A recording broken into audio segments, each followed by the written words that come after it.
Non-essential staff can skip the merger call, the email read. Virginia blinked once, then again.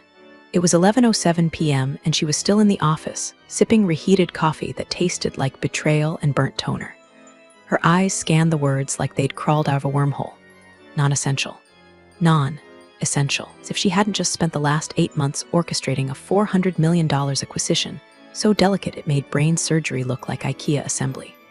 She clicked on the calendar invite. Her name wasn't on it. That's when she knew. Someone upstairs either had a death wish or a wildly miscalculated sense of their own importance.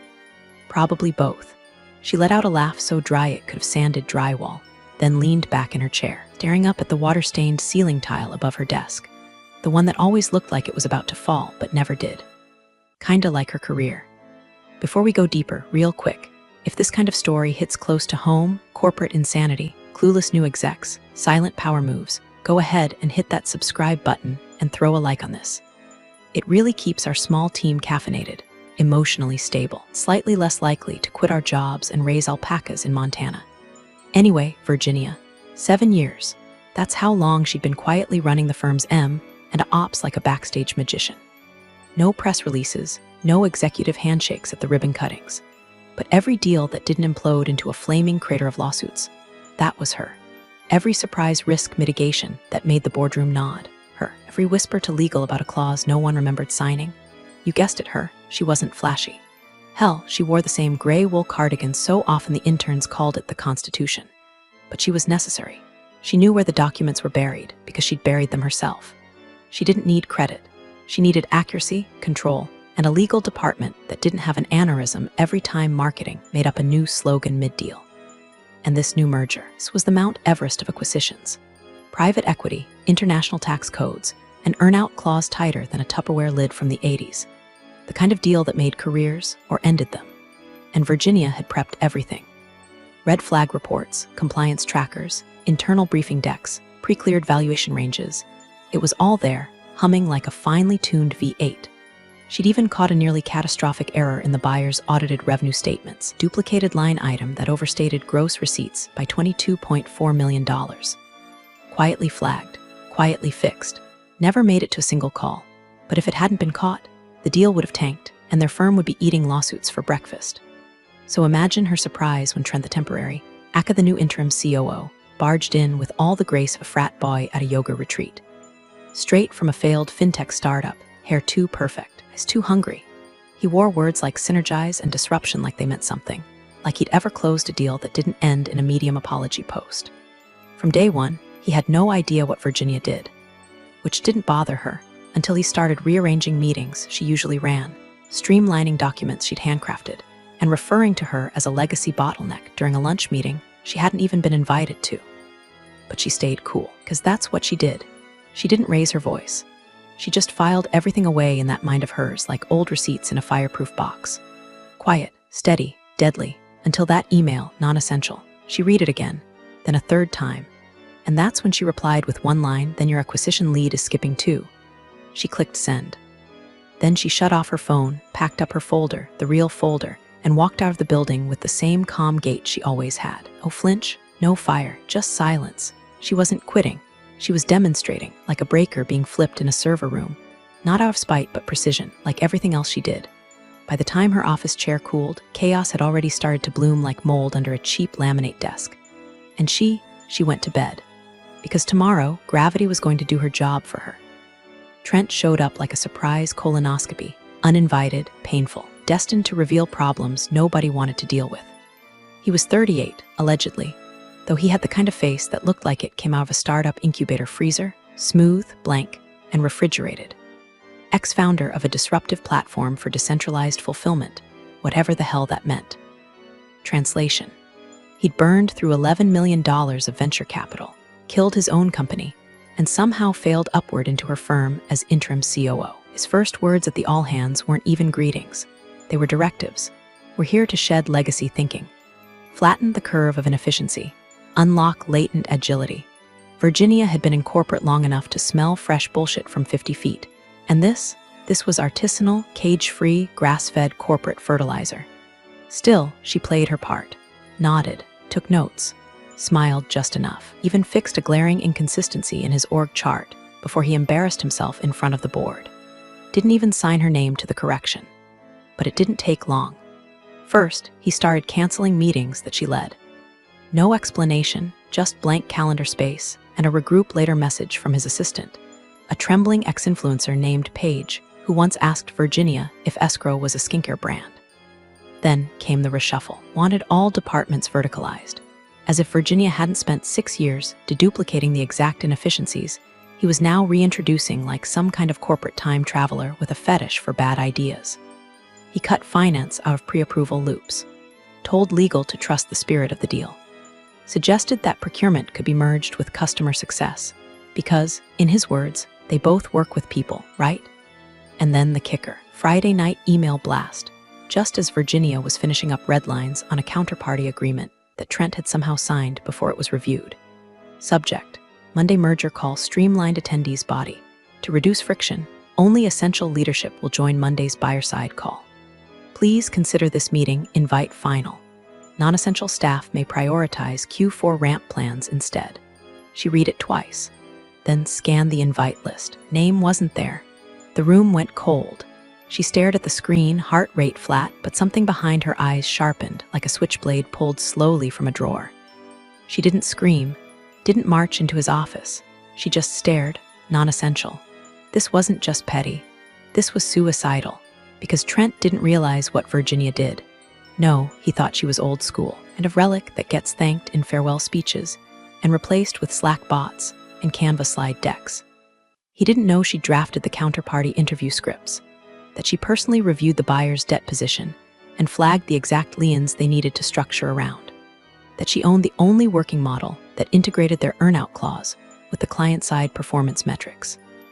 Without her, this merger was a house of cards built with oily hands during an earthquake. But to Trent, she was legacy code. In his mind, this was a cleanup job. Sweep out the gray hairs, install fresh thinkers, slap Agile on a few dashboards, and ride the deal to a real C-suite title somewhere flashier. He didn't want smooth execution. He wanted credit, headlines, a LinkedIn post with just enough vague humility to sound noble while elbowing the world with "look what I did." Virginia knew men like him. Hell, cleaned up after men like him for years. But this one made a fatal error. He tried to run the show without reading the manual, and Virginia, she was the manual. The email sat there, bold and smug. She imagined him pressing send like he'd done something smart, something bold. Probably sipped his protein shake afterward, proud of himself for decisiveness. She minimized the window, took a slow breath, then opened her reply. One sentence. Your acquisition lead is skipping too. She clicked send, stone-faced, calm. Then she shut her laptop and let the storm gather without her. The message didn't bounce. No delay, no soft fail, no spam folder. Just that small, crisp ping that let her know Trent had opened it. Read receipt confirmed. Timestamp, 11:16 p.m. Virginia closed her laptop with a soft click, the sound oddly satisfying like the seal on a jar of pickles. Final. Vacuum tight. No room for interpretation. She didn't rage, didn't fume, didn't pace the hardwood floors of her tiny downtown apartment like some cliché rom-com exec with a glass of wine and a playlist called Soulful Empowerment. She brushed her teeth, ran hot water over her coffee mug, set her alarm, went to bed, slept 8 hours straight, because unlike Trent, probably spent the night refreshing Slack and wondering why legal hadn't replied to his quick cue about signatory authority. Virginia knew exactly what was about to happen.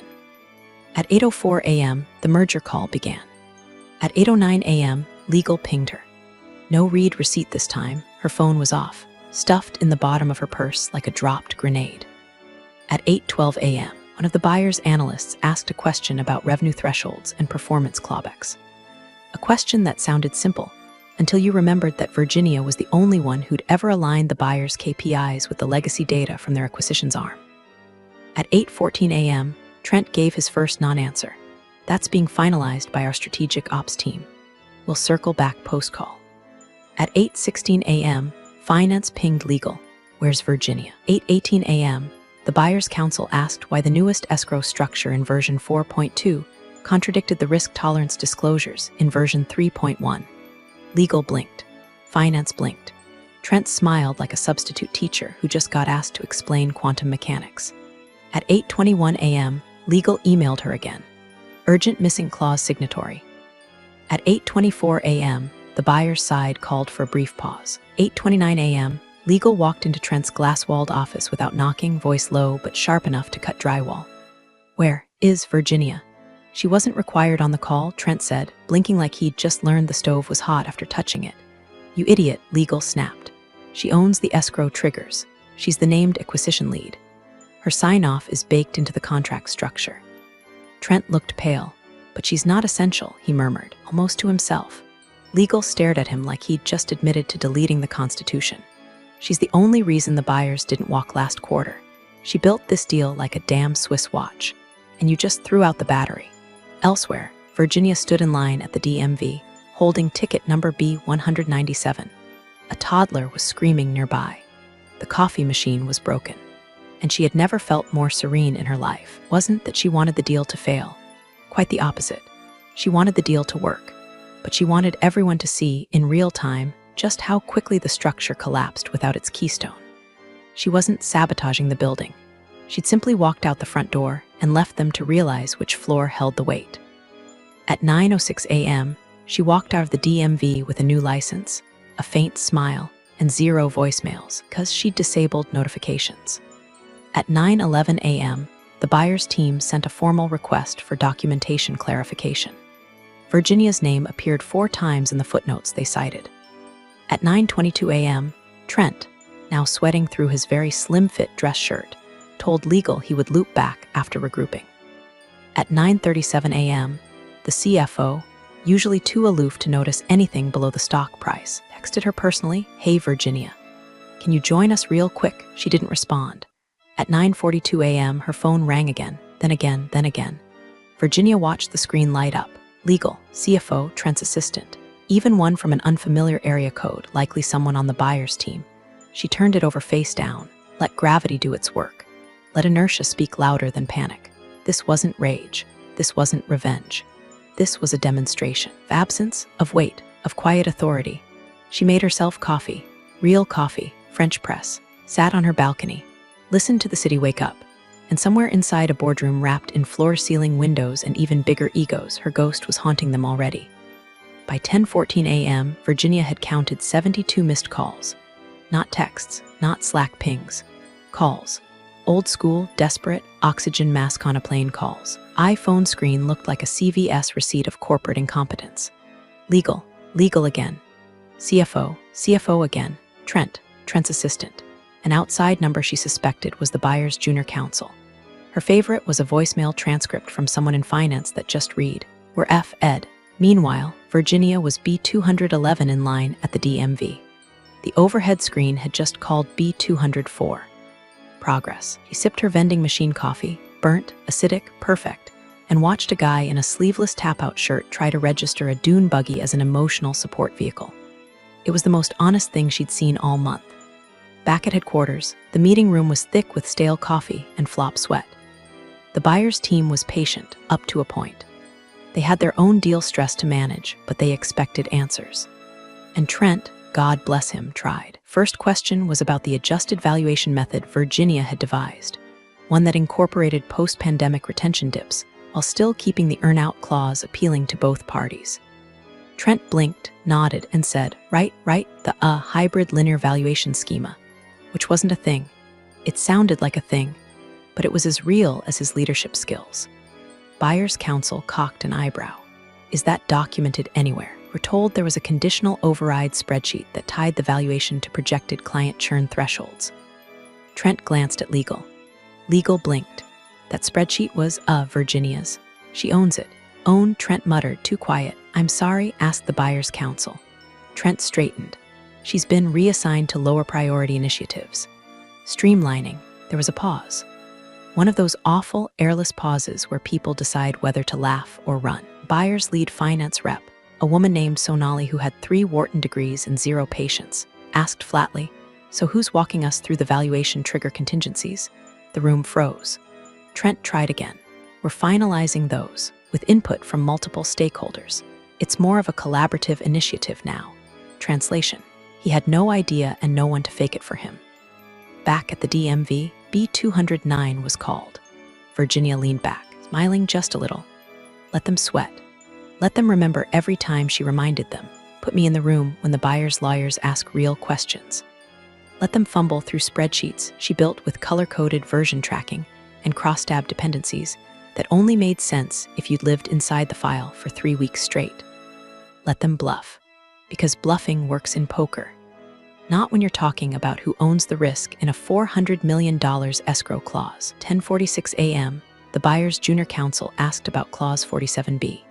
Trent, now audibly cracking, muttered something about contingency triggers and not having that in front of him right now. Sonali leaned forward. Your redline markup from 2 weeks ago specifically referenced Virginia's summary memo, the one with the best case/worst case matrix. Does anyone have that? Trent turned to legal. Legal looked like they wanted to chew drywall. No, someone finally said. That was in Virginia's folder. Which version? Sonali asked. Legal glanced at Trent. She didn't transfer access, Trent said. Yet, she's out today. Out, Sonali repeated. On the biggest buyer-side call of the quarter. Yes, another long pause. Trent tried to smile. It looked like he'd just swallowed a stapler. Back at the DMV, Virginia's number was called. B211. She stood, calm as a monk, and walked to window 6. Clerk asked how her day was going. Fantastic, she said, because it was. For the first time in months, she didn't have to babysit grown men through basic due diligence. Didn't have to catch Trent rewriting legal language he didn't understand. Didn't have to coach Paige through how email attachments worked. She just had to renew her license and let her silence spread like fire in a locked server room. Back at the firm, the buyer's counsel excused themselves for a sidebar. Trent leaned on the table, sweating, mumbling to himself. Legal pulled out a folder and whispered something that made his eyes go wide. No one said it out loud yet, but everyone in that room knew what was coming. They were about to lose control of the narrative, and Virginia, she was just getting started. At 11:38 a.m., somewhere between a DMV parking lot and a blissfully unbothered lunch order, Virginia opened her email, not the work one, personal one, just a quick peek, not because she was worried, but because she was curious. Subject line, urgent escrow breakdown, can you confirm? She didn't open it. She didn't need to. The subject line alone told her the building was officially on fire. Inside HQ, Trent was sweating bullets and metaphors. In his haste to show leadership, he'd forwarded version 3.4 of the risk assessment document, one Virginia had scrapped 2 months ago, because it listed an incorrect litigation exposure line item. It also failed to reflect the updated indemnity thresholds based on last month's regulatory adjustment. Buyer's counsel spotted it instantly. This can't be the final version, Sonali said, brows knitting like bad wool. This shows $7.2 million in projected contingent liability from an IP dispute. Wasn't that resolved? Eagle glanced at Trent. Trent coughed. That's an outdated header. The numbers are current, just mislabeled. Sonali frowned. Then why is the indemnification cap still tied to pre-resolution exposure? Silence. In the corner, legal senior counsel audibly muttered, "Oh God." The COO tried to recover, fumbling through files, clicking furiously. He yanked open a cloud folder Virginia hadn't touched in weeks. Her backups were stored elsewhere, offline, encrypted, and crucially, not shared with Trent's new assistant, who once renamed a folder Virginia's old crap. Then Sonali hit them again. We also have conflicting data in the clause summary versus the disclosure schedule. One of these shows an earnout threshold based on gross revenue, the other based on net margin. Which is it? Another silence. The kind that doesn't land, it thuds. Back at her lunch table, Virginia bit into a club sandwich like she was listening to a ball game, instead of watching a Fortune 500 implosion play out via email breadcrumbs. Because she knew what version 3.4 would trigger. The buyer's team was methodical. They didn't react fast, but when they smelled contradiction, they dissected it like pre-law students on Adderall. Meanwhile, inside the glass fortress Trent still believed he controlled, the legal team scrambled. Someone whispered that Paige had tried to call Virginia's personal phone using her own and her boyfriend's. Both went straight to voicemail. We need the final escrow breakdown, Sonali said.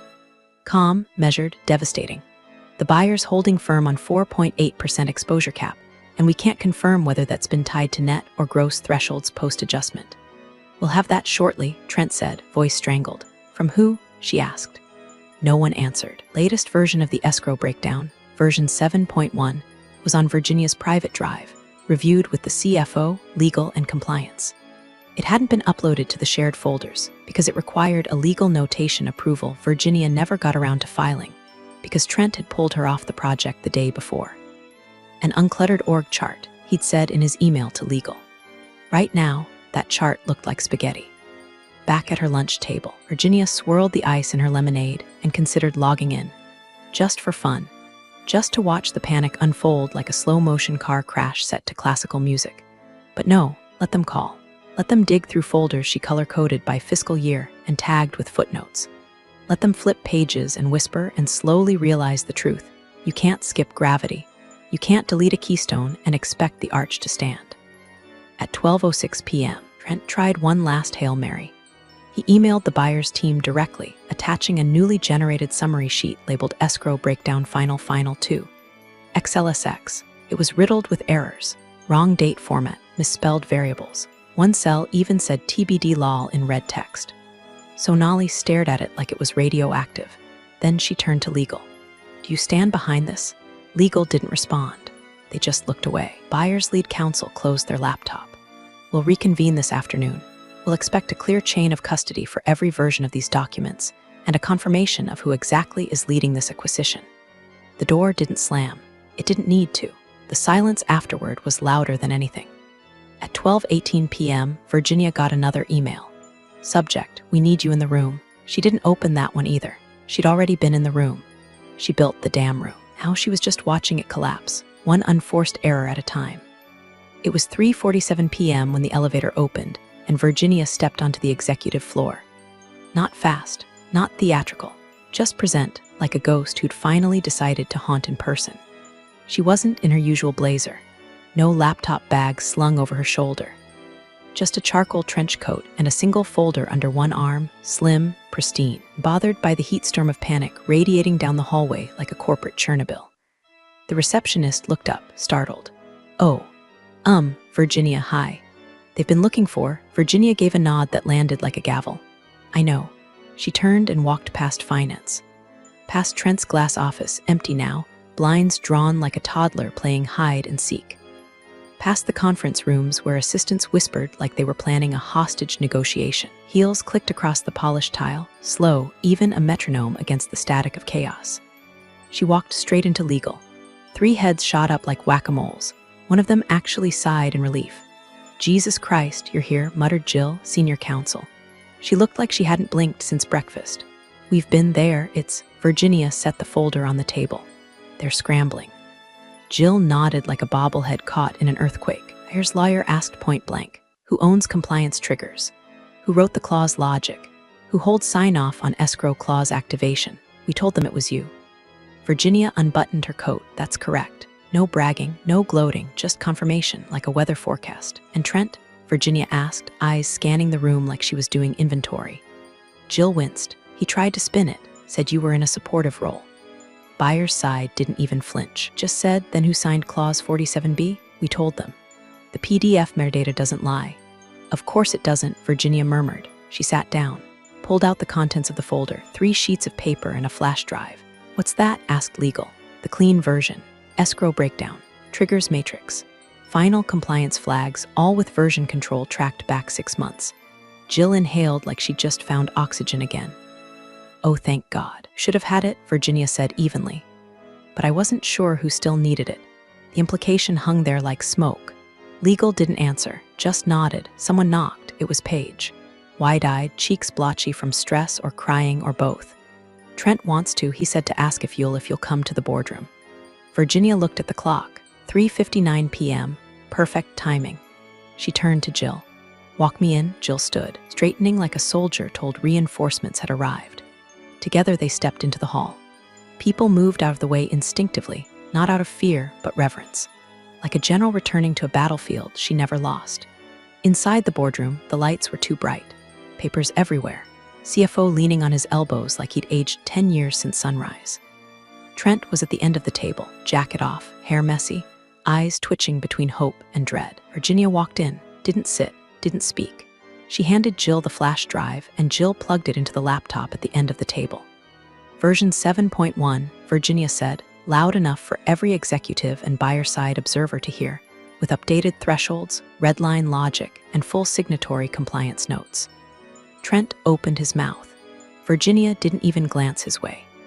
Buyer's counsel leaned forward. Need confirmation that this version matches the one used in Clause 47B. Jill turned the screen toward them. Scroll to the metadata. They did. There it was. Name, Virginia Nolan. Date, 2 weeks ago. Time, 11:18 p.m. Signature hash matched. Buyer's side nodded. Then Jill added, and the flash drive's chain of custody begins and ends with her. No one else had access. A long silence.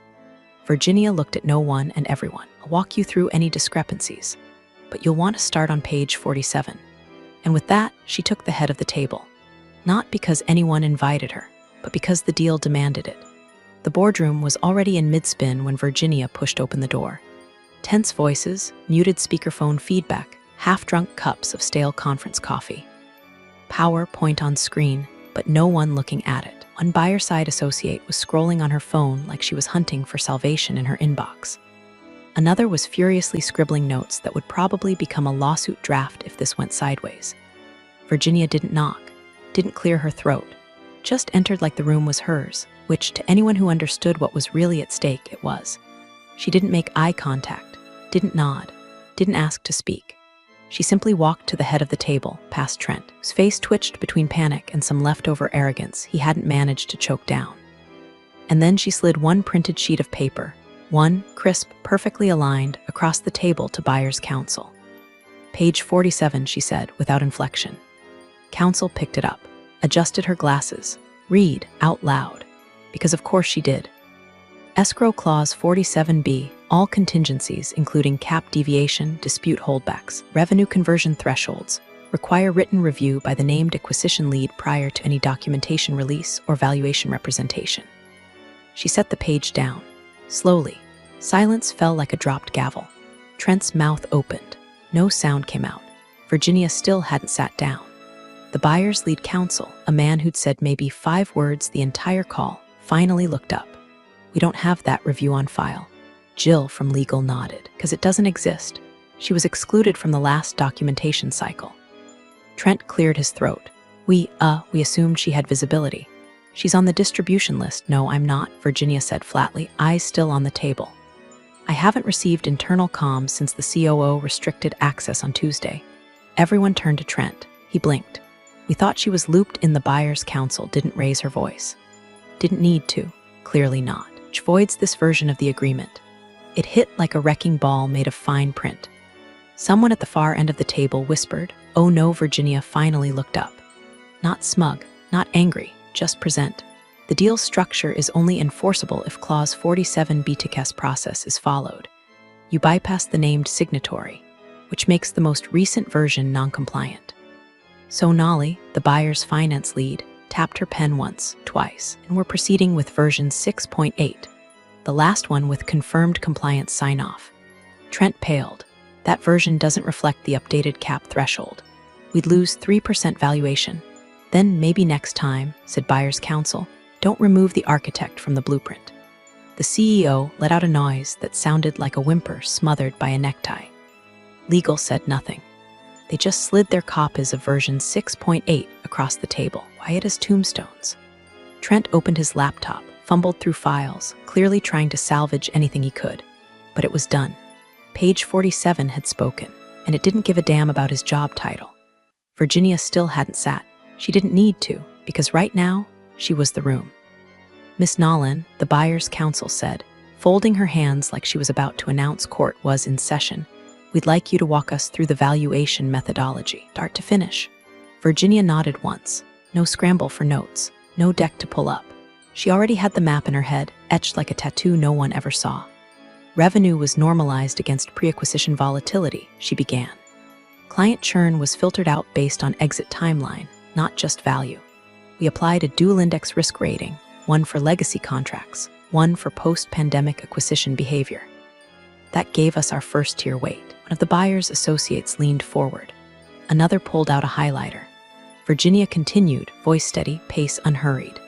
Second-tier weight came from exposure analysis, asset liabilities, pending litigation, overlapping jurisdictions. Everything was tied to a rollover clause capped at 7% variance with a 1-year lookback. She paused only to let them catch up. No filler words, no fluff. Just architecture, clean and sharp and airtight. Built contingencies on 3 tracks: underperformance, data irregularity, and holdback lapse. Clause 47B covered all of them. It's the failsafe. Without it, the deal's integrity degrades. Sonali nodded. That aligns with what we saw in her memos. Those weren't shared in Trent's packet. Trent, who had been doing an impression of a stunned duck for the past 20 minutes, finally found his voice. I don't think we need to dwell on granular methodology. Macro narrative is, counsel cut him off like a guillotine. You've had the floor all morning. Now it's her turn. Virginia didn't even glance at him. She wasn't here to argue. She was here to finish. Gross margins were discounted against 2-year trailing volatility. That's what brought your initial offer down from $440 million to $412. Then, I flagged the API drift error in the audit, which preserved $8.3 million in projected revenue that your team almost cut. There was a shuffle of papers on the buyer's side. One of them whispered, that's why it didn't match. Trent tried again. Look, none of that was in the shared drive, exactly, counsel snapped. Then, turning to the room, asked coldly, was the interim ever present for any of these planning meetings? Legal didn't hesitate. No. Finance followed, blunt as a hammer. He wasn't cleared, wasn't needed. Virginia stood there in absolute control. Not smug, not loud, just undeniable. The room was hers now, not through drama, not through force, but through irrefutable gravity. Her calm was a language all its own. She didn't raise her voice because she didn't need to compete. She was the only one in the room who'd done the homework. The only one who could answer the questions no spreadsheet could. Sonali looked directly at her. Who else can validate the revised earn-out math? No one, Virginia answered plainly. I built it, from scratch, I vetted it, and I flagged the discrepancies your audit software missed. There was a silence that didn't feel like tension anymore. It felt like recognition. The buyer's counsel looked to the CEO. Are we continuing this call with her at the table? The CEO didn't even blink. Absolutely. Trent shrank into his chair like a man watching his own relevance get quietly escorted out of the building. Virginia remained standing. Her presence now wasn't a return, it was a reckoning. Because when the room finally realized who held the keys, they didn't argue. They just handed her the wheel. The buyer's counsel clicked her pen once. Then again. The sound echoed like a metronome across the silent room, tapping out the seconds it took for Trent to realize he was no longer the protagonist in this story, if he ever had been. She looked around slowly, her gaze landing on the CEO, then finance, then legal, like a judge surveying a courtroom where no one wanted to make eye contact. We're pausing here, she said finally, until your internal structure is clarified. Specifically, who's leading this acquisition? The room held its breath. Virginia didn't. She reached into the folder she'd been carrying since morning, the folder, and slid out a single sheet of paper. Letterhead, date stamped, titled simply, Project Gibraltar Internal Accountability Trail. She placed it in front of the board. Her tone was calm, surgical. If this is my last deal, I want it clear who got us here. The CEO leaned forward. Read the names listed. There was only one in every column, under lead architect, under risk mapping, under trigger author, under escrow gatekeeper. One name, Virginia Nolan. He stared at it like a man waking up from a coma. This was always hers, he said, voice low. We were stupid. Legal didn't flinch. She signed every compliance clause. She cleared every buyer side red line. She flagged the earn-out trap that would have cut $12 million from our valuation. And she was removed from the deal mid-negotiation, the buyer's counsel added, voice now taking on that lethal stillness of someone preparing their final exhibit. Then she turned to Trent. You sidelined the signatory on an active acquisition. The air went cold. Trent opened his mouth, closed it. There was nothing left to say. His mistake wasn't arrogance. It wasn't ignorance. It was removing the one person who actually understood the architecture and assuming the structure would still stand. It didn't. And now, the people who mattered knew exactly why, or didn't vote, they didn't discuss. The CFO, usually the quietest person in the room, spoke clearly and without ceremony. Virginia Nolan is now head of strategic acquisitions. Permanently. Effective immediately. No applause, just agreement. Final, irrefutable. Virginia didn't smile. She didn't thank them. She didn't shake hands. She simply nodded, turned toward the buyer's side, and said, Shall we proceed with the corrected clause framework? Sonali nodded. Gladly. As the call resumed, Trent stood up slowly, gathering his laptop, his notes, and what little dignity he had left. No one stopped him. No one said goodbye. He walked out of the room, invisible in a way that only people who once thought they were indispensable can be. Virginia sat, for the first time all day. She folded her coat over the back of the chair, opened her notes, and continued the call like nothing had happened. But everything had. Big thanks, you legends of the old office days. Subscribe to keep the switch-flicking chaos alive. Your ex-boss is shaking in their loafers.